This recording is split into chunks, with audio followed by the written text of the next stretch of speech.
Today I'm going to be installing the CCTV. This is a kit I've got off eBay. I had a similar kit in my old house and I had it in there for about 4 or 5 years. It was absolutely fine, so I've got the same kit again basically for this new house. Cost about £250, sort of in between 250 and 300 anyway, I can't remember exactly, but around about there. So for that, I've got a hard drive recorder. I think this is a terabyte hard drive. It's got 8 BNC connections for the CCTV. It's got a VGA output. It's got a HDMI, sort of analog type ones, Ethernet, and a couple of USBs, and then the power adapter. It comes with everything that you need, the power adapters and stuff like that. So to come with the power lead, that's the power adapter for the CCTV cameras themselves. I've got the leads for the CCTV cameras, so there's one I've unravelled. So it's got like a BNC connection on for the camera itself, and then it's got a normal sort of phono type connection on for the power for the camera. 15 metres long them ones, which originally I thought, oh, I'm going to have to buy some extra long ones, but when I've laid it out around the house, everywhere apart from I want one camera in the garage, which is right down the bottom of the garden, so that's a bit of a different story. I'm going to have to run probably it's like an Ethernet cable for that, or possibly a long coax. I'll think about that, but that won't be getting done today. And I'll make a separate video about putting sort of the extra long camera in when I do it. But today's aim is to get sort of several cameras. Well, I think it's 4, possibly 5. So one looking at the front door, one looking at where my car's parked, one looking at the back garden, maybe 1 or 2 looking at the side of the house. Just for a sort of a general look at what's going on. So we hear a noise, hear somebody at the door, better flick onto the telly, onto the HDMI channel, and look and see what's going on. This particular camera, you can also download the HiLook app, which I'll include in the video later on. So you can download the app, and as long as you've got an internet connection, so this will be Etherneted in my router, and then as long as you've got the connection there, you can log onto it remotely and see what's going on. So if you're on holiday and you want to check the house is okay or whatever, that's good. The cameras themselves, get them out.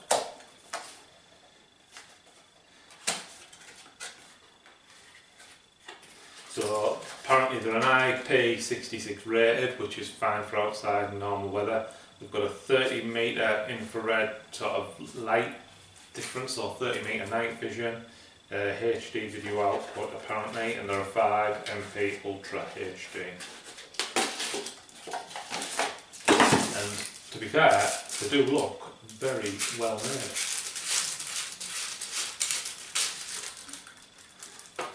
Sort of, there's the camera itself. It's all metal this. When you look inside, the sort of the electronics look well made. Sometimes I can tell it's just a bit cheap and nasty type of.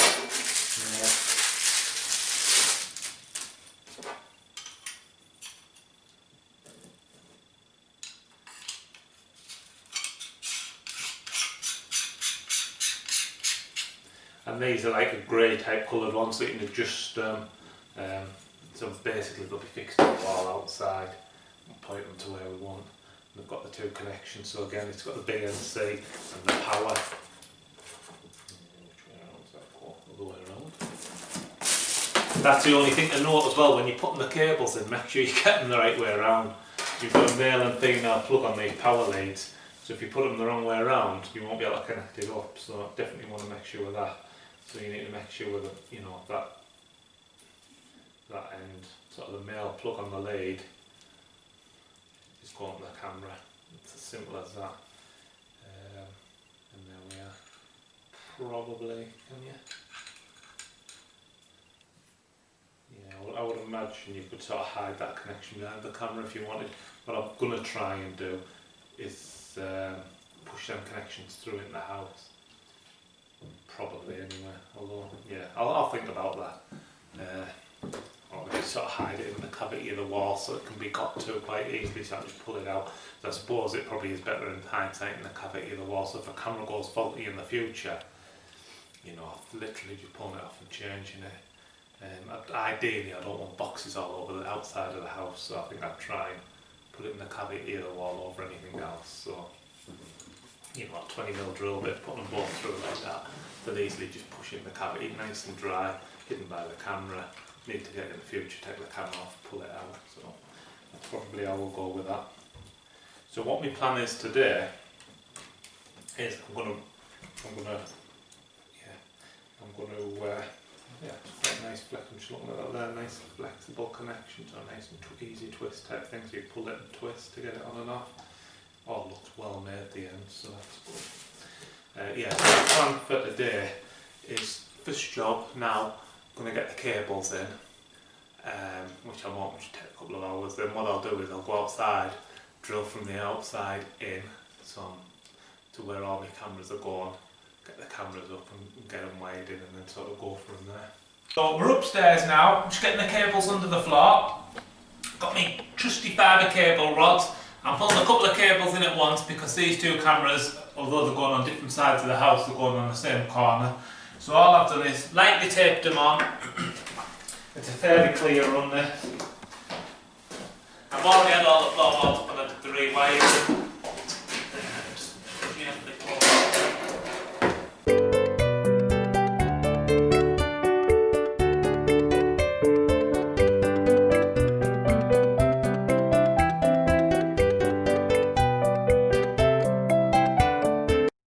So I'm now at the stage where I've got some of the camera cables in. I've got two at the front, one at the back, which is sort of the main three cameras we know we definitely want. And I've also got a HDMI cable that's going from here to the TV in the bedroom.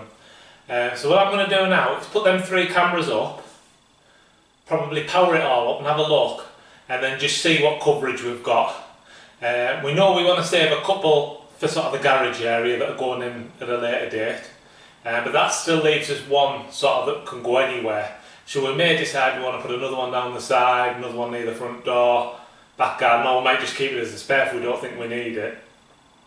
So we'll get them three cameras up now. We're going to get the ladders up after dinner, get the cameras up, and then get it powered up and just have a little look and just see what coverage we've got, and then sort of go from there. If we need to put another one in, we'll try and get that done, and then I can mess about tidying these cables up either tonight or tomorrow, but at least all the sort of underfloor work's done in one day, hopefully.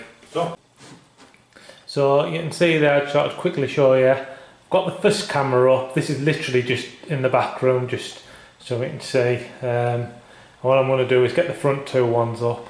I keep just coming and sort of setting them up as I'm going along, so hopefully I'm not going to have to keep going back to the same place with the ladders. If I sort of get one up, get it all set up, go to the next one, get it set up, and so on. So we'll see how we go with that. Whether you can see it or not very well, but that little camera there, that's the one we've just been looking at. That's on the back sort of corner of the house, and it's getting sort of all the garden area. So I'm very pleased with that.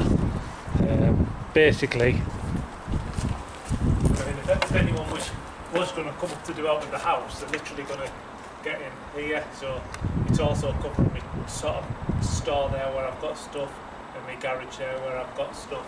And don't forget, we're going to have the one on the side of the house again, which will get a good view. So we might get the side one up and decide we want to tweak it a little bit. Anyway, probably only got a couple of hours of light, so we want to get cracked on. It's still light. I'm just having a quick look at the cameras so you can see them in colour. Obviously they'll go to black and white once it gets dark. So you can see I've got my 4 ones in now. So click on them. This is like the side of the house. That's our back garden, that's our garage. It's obviously next door, that's our side bit. There's some decent features in it, so you know, if you thought you'd seen a burglar or whatever, you can go to you can sort of go back over your recording and you can sort of zoom in, so you can zoom in on a particular area, you can move it about. So I mean, it's obviously a big screen there, but you can, you know, or somebody jumped over the wall or whatever, you can zoom in and get a decent picture of the face. So quite a good feature there. Figure out how to get back out of it. There we are. What I'll do is I'll go over all the other settings in a bit. Just I want to have a quick look at it while it's sort of in colour still. They're the channels that I haven't got videos plugged in at the minute. So I've only got the videos on these 4.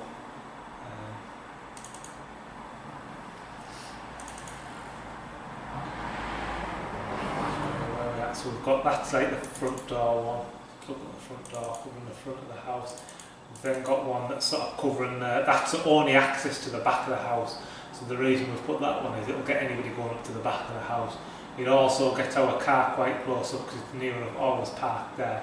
And my van's normally parked over there somewhere, so it's getting that as well. Back garden, again, like I say, got our store shed, you can get that.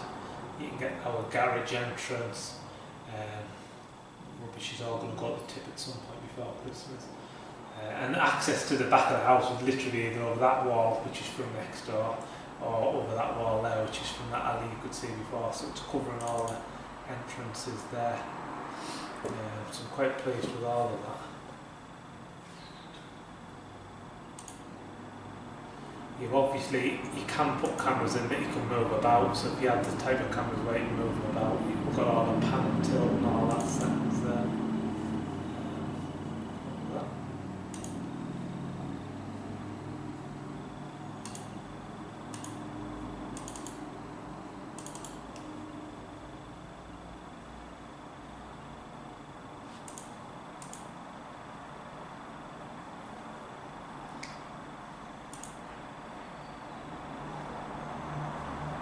So what we'll do is try and set it up so we can get the 4 cameras we've got maybe as a quad or something like that for now in settings 1, 2, 3 and 4.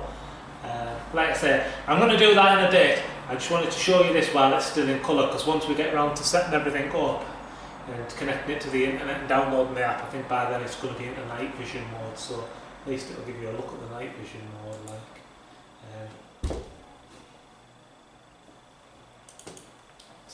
See them people quite clearly there. And if the being up to no good, you can go on like your record and sort of play it back and zoom in on them and that type of thing. Configuration settings.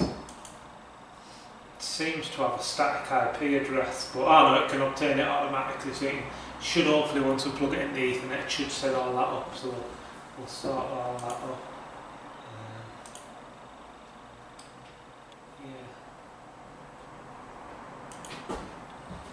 What you can also do, and what I will do as well, is you can set it up for like an alarm function area. So in the front garden, people walking past the front of the house, doesn't really matter, but you can sort of square these squares out here and you can get it so it's like sets an alarm in, sort of jumps to the main screen and stuff, or send you an email, a motion detection email, if people sort of walk in a certain area. So,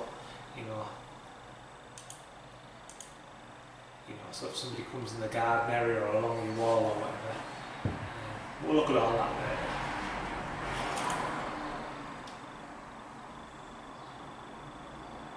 It's telling me there that it's not connected to the internet.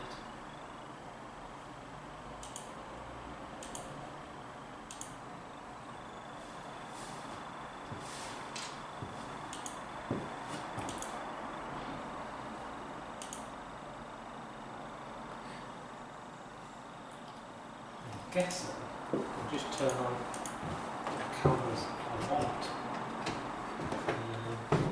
possibly.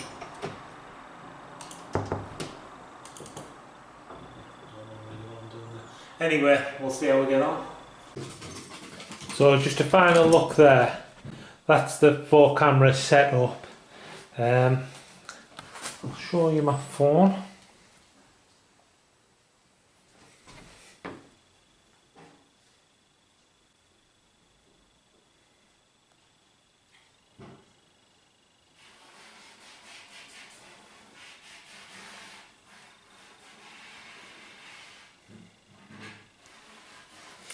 And on my phone there as well, I can also get the cameras, so quite good. It's obviously black and white because it's night, but during the day they'll be back in colour and everything. I'm not massively familiar with the app yet, but I can see I've got the 4 cameras there.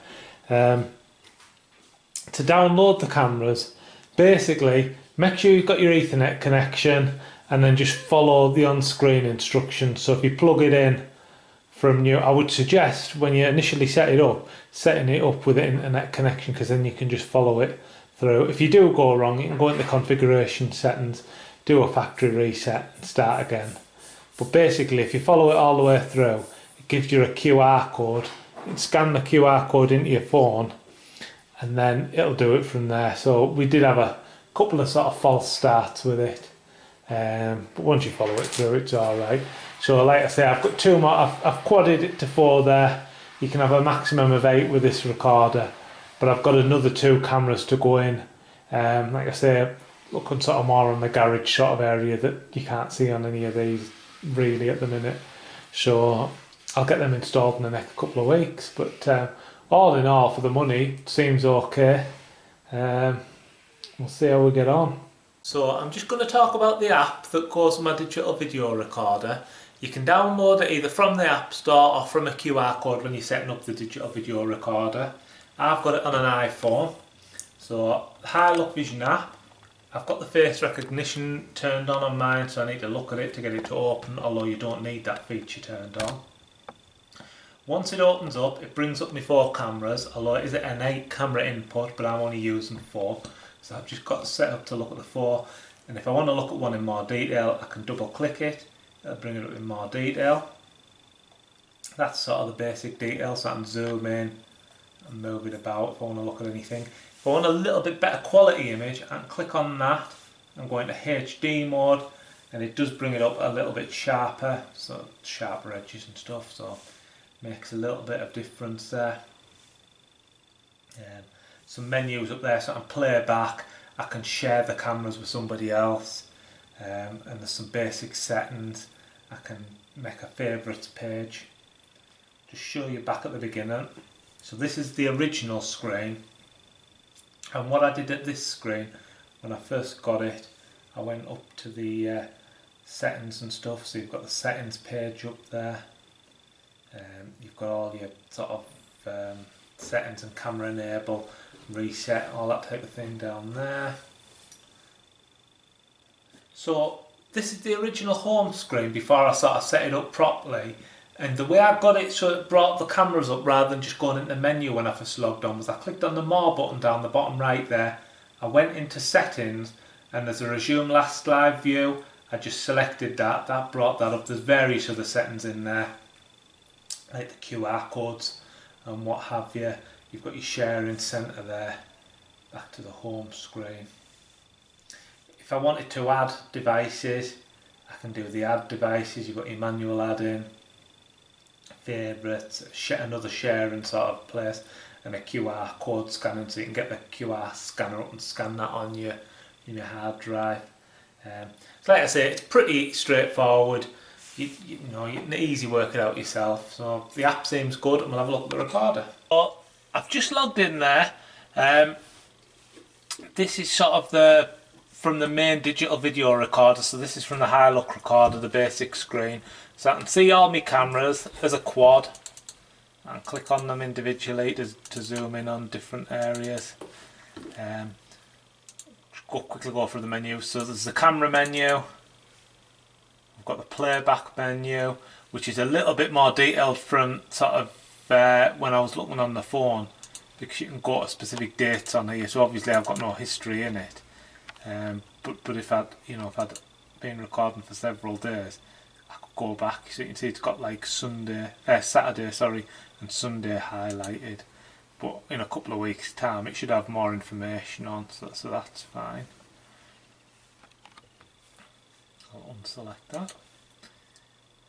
I've got the search feature, so if I'm looking for a specific event on that, I can go through that. So I can search event types. And if I had, like I said before, if I had like my motion picture set up, it seems like it's interactive, so I'll sort of search through for that. Got my configuration for my time and date, screen resolutions and things,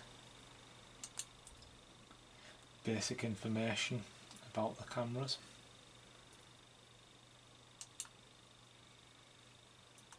Just a bit of a history. So it must be when I've tried to log in using the wrong passcodes and things like that. And that restarts the hard drive recorder, that one.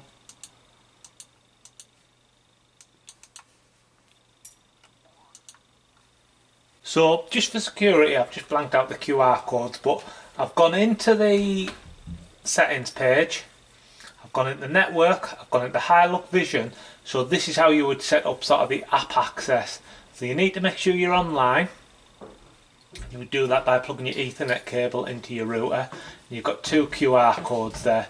So scanning the first one downloads the app, and then scanning the second one sort of adds the devices to your system. You need to follow the instructions, click the applies. I had a bit of trouble because basically I didn't click the apply, but it's self-explanatory, so if you follow it through you'll have no issues there.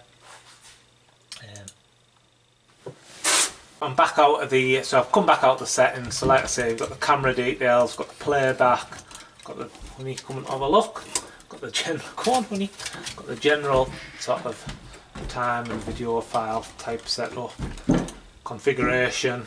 So like I say, that's the main one for setting up your app. So into configuration, down to the network and so on. Your maintenance screen.